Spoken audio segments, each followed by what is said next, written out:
माझे नाव सय्यद आयशा जाकीर आहे। मी इयत्ता 6वीची विद्यार्थिनी आहे। माझे शाळेचे नाव जिल्हा परिषद प्राथमिक उर्दू शाळा बेलापूर।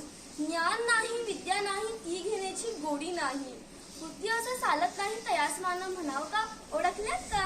मी सावित्री ज्योतिराव फुले, सातारा जिल्ह्यातील खंडाळा तालुक्यातील नायगावचे खंडोजी नेवासे पाटलांची मी कन्या।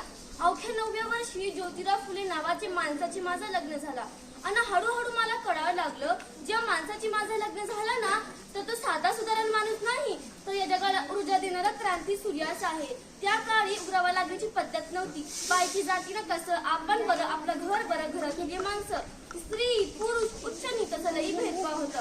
पण या सर्वावर एकच उपाय होते, म्हणजे शिक्षण।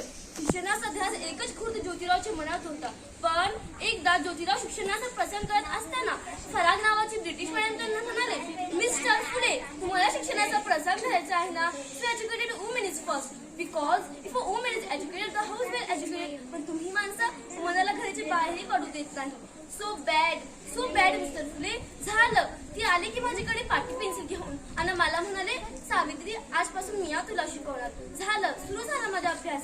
कान, मात्र, वेलंटी, आकार, उकार, बेकबे, बेद्विचार, बेतिक्सा हा सुध्यास मी लिहायला शिकले, वाचायला शिकले आणि बघता बघता काव्य सुद्धा रचू लागले। अशातच 1 जानेवारी 1848 ला पुण्यातील भिडेवाडीत आम्ही पहिली शाळा सुरू केली आणि मी पहिली शिक्षिका आणि मुख्याध्यापिका सुद्धा। शेपटासारखा जगला तर काम तमाम होईल, पण जर वाघासारखा जगला तरच नाम होईल। पण धर्माचं माध्यम, अहो एखादा सर्वसामान्य माणसाने शिक्षण घेतलं तरी कोणता धर्म बुडतो? इतकं तर तो असू शकतो का हा धर्म? तो धर्मासाठी माणूस असतं का माणसासाठी धर्म? शाळेत जातीनं चिकन फेकलं मी सहन केलं, शेण मारलं तरी मी सहन केलं, चुकलं तरी मी सहन केलं, पण आता माझ्या सहन शक्तीचा अंतिम गडा होता ना। अचानक एक घरतीकडे माझ्या समोर मला म्हणाला, ए सावळे कुठं निघाली? आता आमची पोरी बाईने शिकवणं बंद कर। अगं तुला तुझी अमृत प्यारी हे किती शिक्षण, कारण त्याला माहित नसावं की मी सुद्धा ज्योतिराव परिवाराच्या पत्नी होत्या अशी घेतली आणि सहन केली, त्याच्या कानाखाली लावली आणि सुनावलं की आज आलाय थोबाड फुटलाय, पण जर पुन्हा आलास ना तर तुझ्या रक्ताने ही धरती रंगवेल।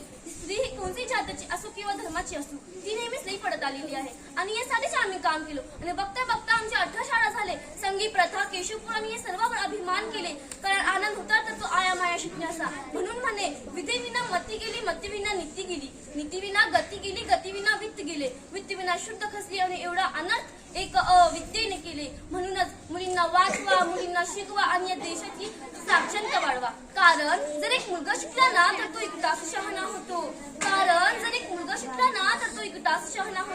पण जर एक मुलगी शिकली ना तर तो संपूर्ण घराला शहाणा करते। म्हणूनच मुलींना वाचवा, मुलींना शिकवा आणि या देशाची साक्षरता वाढवा। माझी लिहिलेली कविता मी सावित्री ज्योतिबा फुले बोलते। माझ्या मनातील भावना मीच खोलते, माझ्या मनातील भावना मीच खोलते, होय मी सावित्री ज्योतिबा फुले बोलते। झेलल्या दगड विटा मिळावा तुम्हाल्यानं, हटले नाही ध्यापासून जरी फेकली अंगावर घाणं, आज हे दुःख मी मनी विषा परी घडते, होय मी सावित्री ज्योतिबा फुले बोलते।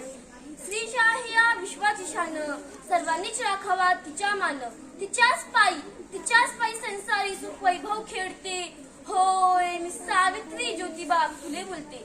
माझ्या मनातील भावना मीच खोलते, माझ्या मनातील भावना मीच खोलते, होय मी सावित्री ज्योतिबा फुले बोलते।